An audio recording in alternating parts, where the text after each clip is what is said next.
And ayun, last na. Oh. Sabi nila ano daw, ang taga save the best for the last. No, iba sa amin, save the last for the best.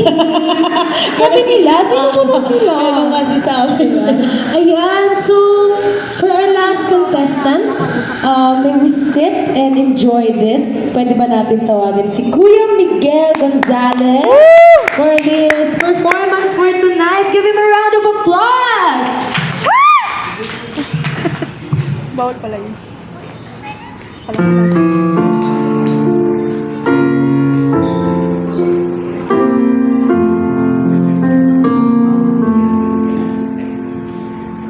Matthew chapter 1 verse 21. At siya'y mangganganak ng isang lalaki, at ang pangalang itatawag mo sa kanya ay Jesus, sapagkat ililigtas niya ang kanyang bayan sa kanilang mga kasalanan.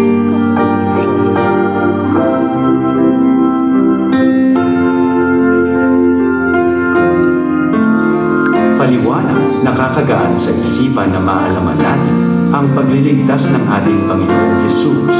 Masaya din ibahagi ang kanyang pagliligtas lalo na sa mga naliligaw ng daan tungo sa ating Diyos. Walang ibang Diyos na gaya niya. Hanapin at mahalin natin ang ating Panginoong Jesus sa bawat segundo ng ating buhay.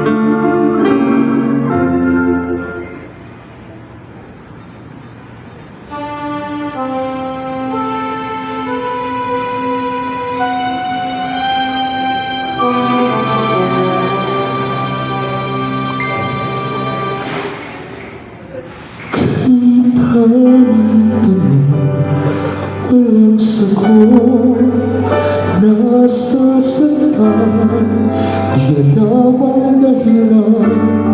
May nagkabibinging bulong, natatakot, di maintindihan ng sugat ang puso't isipan. Manalig ng hindi malikha sa dilim, may sasagot sa dalangin. Huwag kang matakot, huwag mabahala kung bumuhos ang ulan. Anumang pagsubok man dahilan, minsan walang kasagutan. Sa gitna ng unos, pangako niya'y di kaiiwanan. Ilang ulit na kaniyang napatunayan, iniligtas kanya.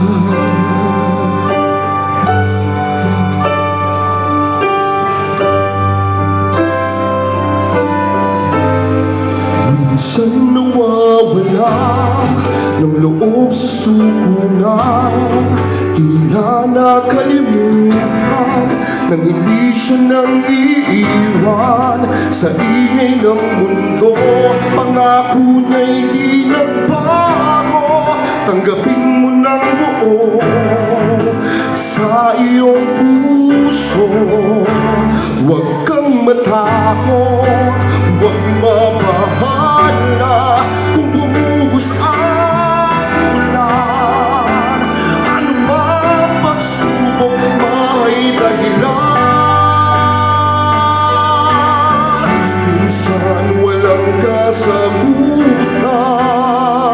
Sa gitna ng unos, pangako niya'y di kaiiwanan. Ilang ulit na kaniyang napatunayan, ililigtas kanya, ililigtas kanya.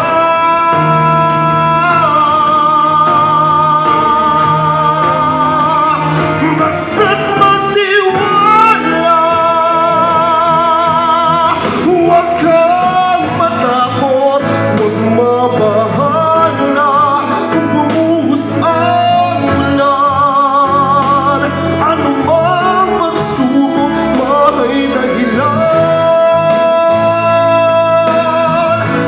minsan walang kasagutan. Sa gitna ng unos, pangakong ay di kaiiwanan. Ipaglalaban ka sa gitna ng timan. Ilang ulit nang kaniyang napatunayan. Kahit kailan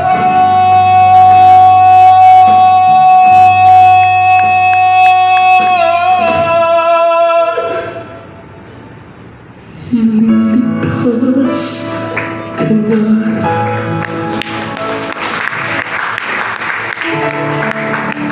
May makapalakpak ganun na lang.